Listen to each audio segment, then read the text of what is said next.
नेपालले आधुनिक युग र प्रवेश गराउने मान्छे बिपी कोइराला हो। त्यसपछि पुष्पलालजीहरू जसले उहाँले लेफ्टबाट चाहिँ गर्नुभयो, यी दुईटा मुख्य पात्र हुन्। भने त्यो बिपी कोइरालाको नाम लिने पार्टीले अझ बिपीकै सन्तान हौँ उत्तराधिकारी हौँ भन्ने मान्छेहरूले बिपीका बुझाइहरूलाई नै चाहिँ बङ्ग्याएर फेरि चाहिँ राजतन्त्रतिर फर्कनुपर्छ अथवा चाहिँ हिन्दू राज्य बनाउनुपर्छ भन्नु चाहिँ बिपीको चाहिँ घोर अपमान हो र उहाँको विचारको पनि हत्या हो भन्ने मलाई लाग्छ।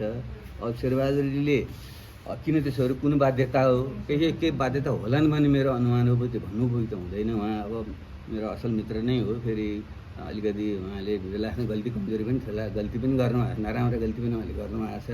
तर फेरि उहाँको एउटा स्वभाव भनेको चाहिँ अर्कै मान्छे मानिहाल्ने मिलाएर जाने टाइपको मान्छे, सहज खालको मान्छे पनि उहाँ हो।